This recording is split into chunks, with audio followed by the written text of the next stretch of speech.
दोस्तों आज के इस वीडियो में हम क्लास 10th का एक चैप्टर है भारतीय संस्कार। ठीक है, कौन सा है? भारतीय संस्कार। उसके जुड़े सभी महत्वपूर्ण ऑब्जेक्टिव प्रश्न को करेंगे, तो वीडियो को शुरू से लेकर अंत तक जरूर देखिएगा। चलिए वीडियो को स्टार्ट करते हैं। तो हमारा पहला प्रश्न है, भारतीय संस्कार कितने होते हैं? भारतीय संस्कार कितने होते हैं? 24 होते हैं कि 20 कि 18 या 16? तो भारतीय संस्कार की कुल संख्या होती है 16। ठीक है, ऑप्शन डी इसका सही हो जाएगा। और बात करें भारतीय संस्कार कितने प्रकार के होते हैं, तो होते हैं 5 प्रकार के। ठीक है, चलिए आगे चलते हैं। तो हमारा दूसरा प्रश्न है, सीमांत उन्नयन संस्कार किस संस्कार में गिना जाता है? सीमांत उन्नयन संस्कार किस संस्कार में गिना जाता है? शिक्षा संस्कार में, कि मृत्यु के बाद संस्कार में, कि जन्म पूर्व संस्कार में, या विवाह संस्कार में? तो इसका सही उत्तर हो जाएगा ऑप्शन सी, जन्म पूर्व संस्कार में। ठीक है, ऑप्शन सी इसका सही उत्तर हो जाएगा। चलिए आगे चलते हैं। जो तीसरा प्रश्न है, शिक्षा संबंधी कितने संस्कार होते हैं? शिक्षा संबंधी कितने संस्कार होते हैं? 2 कि 3 कि 5 या 6?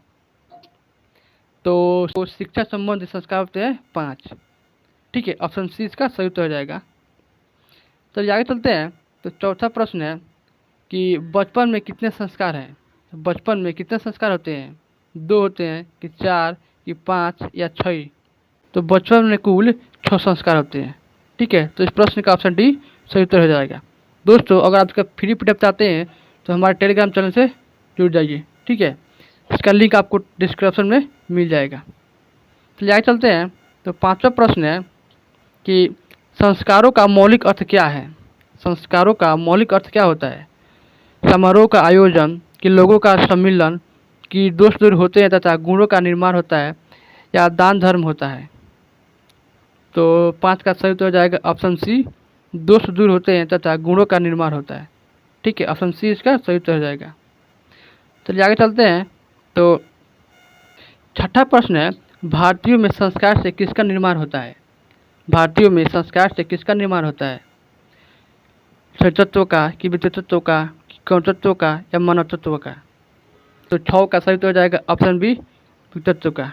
ठीक है, ऑप्शन बी इसका सही उत्तर हो जाएगा। चलिए आगे चलते हैं। तो सातवां प्रश्न है कि वेद की पढ़ाई शुरू करना किस संस्कार के अंतर्गत आता है? वेद की पढ़ाई शुरू करना किस संस्कार के अंतर्गत आता है? जन्म पूर्व के, गृहस्थ के, कि विवाह के, या शिक्षा के? तो इसका सही उत्तर हो जाएगा ऑप्शन बी, गृहस्थ की। ठीक है, वेद की पढ़ाई शुरू करना गृहस्थ संस्कार के अंतर्गत आता है। ठीक है, ऑप्शन बी इसका सही उत्तर हो जाएगा। चलिए आगे चलते हैं। तो आठवां प्रश्न है कि संस्कारों को कितने भाग में बांटा गया है? संस्कारों को कितने भागों में बांटा गया है? 2 भागों में, कि 4 भागों में, कि 5 भागों में, या 6 भागों में? तो संस्कारों को 5 भागों में बांटा गया है। ठीक है, ऑप्शन सी इसका सही उत्तर हो जाएगा 5। तो आगे चलते हैं। तो 9वां प्रश्न है, मरने के बाद कितने संस्कार होते हैं? मरने के बाद कुल कितने संस्कार होते हैं? 1, 2 या 5 या 6? तो इसका सही उत्तर हो जाएगा ऑप्शन ए, 1 होता है। ठीक है, ऑप्शन ए इसका सही उत्तर हो जाएगा, मरने के बाद कुल 1 संस्कार होता है। तो आगे चलते हैं। तो 10वां प्रश्न है कि किस संस्कार के द्वारा मनुष्य गृहस्थ जीवन में प्रवेश करता है? किस संस्कार के द्वारा मनुष्य गृहस्थ जीवन में प्रवेश करता है? जन्म पूर्व, गृहस्थ, कि विवाह, या शिक्षा? तो 10 का सही उत्तर हो जाएगा ऑप्शन सी, विवाह। ठीक है, विवाह करने के बाद ही मनुष्य गृहस्थ जीवन में प्रवेश करता है। तो ऑप्शन सी इसका सही उत्तर हो जाएगा। तो आगे चलते हैं। तो हमारा अगला प्रश्न है कि पुंसवन किस संस्कार के अंतर्गत आता है? पुंसवन किस संस्कार के अंतर्गत आता है? जन्म पूर्व के, कि गृहस्थ के, कि विवाह के, या शिक्षा के? तो इसका सही उत्तर हो जाएगा ऑप्शन ए, जन्म पूर्व के। ठीक है, ऑप्शन ए इसका सही उत्तर हो जाएगा। चलिए आगे चलते हैं। तो 12वां प्रश्न है, अंत्येष्टि संस्कार कब होता है? अंत्येष्टि संस्कार कब होता है? जन्म पूर्व, या पाणी ग्रहण, या मरने के उपरांत, या जीवन? तो जो आपका अंत्येष्टि संस्कार होता है वह मरने के बाद होता है। ठीक है, ऑप्शन सी इसका सही उत्तर हो जाएगा, मरने के उपरांत, यानी कि मरने के बाद होता है आपका अंत्येष्टि संस्कार। चलिए आगे चलते हैं। तो 13वां प्रश्न है, अक्षर आरंभ करना किस संस्कार के अंतर्गत आता है? अक्षर आरंभ करना किस संस्कार के अंतर्गत आता है? जन्म पूर्व, गृहस्थ, कि विवाह या शिक्षा। तो जो आपका अक्षर संस्कार है वो आपको आता है शिक्षा के संस्कार के अंतर्गत। ठीक है, ऑप्शन डी इसका सही उत्तर हो जाएगा। चलिए आगे चलते हैं।